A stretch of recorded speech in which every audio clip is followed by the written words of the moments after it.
Mr. Van Orden. Thank you, Mr. Chairman. I would like to recognize the E-Dogs in the back there. So thanks for coming out, you and you. Semper Fi and Aim High, I think. What you're Aim High. What do you guys do? You what? Okay, we'll do that. Thanks for coming. Appreciate it.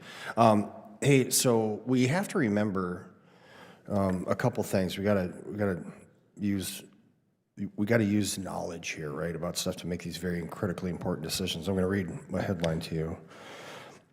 Senate Dems rip Space Force. No Republican is willing to tell Trump it's a dumb idea. Democrats file bill to abolish flagrantly wasteful Trump-formed Space Force. Now, sir, I don't think you're wasteful. I don't think you're dumb. I think you are the cutting edge of defense.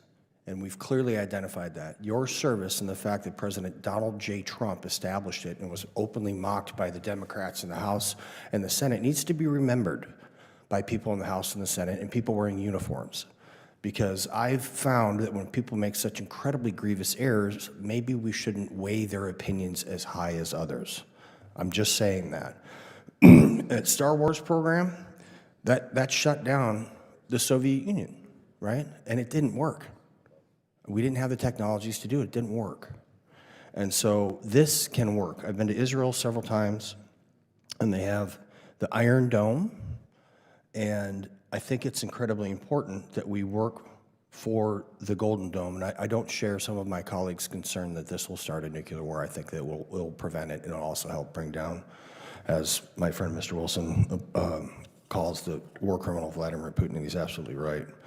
I would like to say one thing. So being in Israel, they have these Iron Dome batteries all over the place. At one point, if you remove the Golan Heights, Israel's like 8 miles across the entire country. Obviously, the continental United States is much bigger.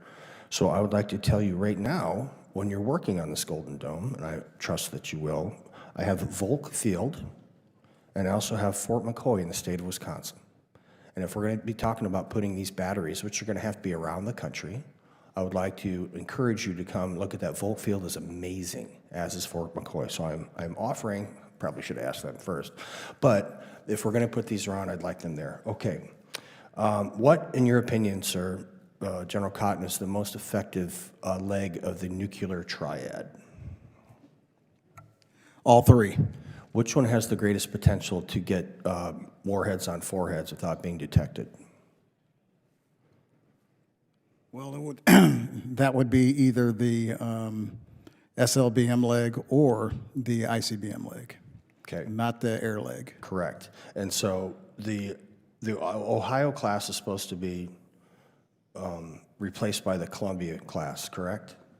That is correct. All right, so that's what I'm talking about. That is the most stealthy leg of the nuclear triad, and I think has the greatest chance of survivability of a first strike against us and then a retaliatory strike, which is how this should go down. I don't think we should be doing preemptive nuclear strikes. So what is the status of our Ohio fleet and the Columbia's replaced? Where are we at? So right now we have 14 SSBNs, Ohio class boats still that are commissioned. We're about 16 months delayed on the Columbia class. Okay.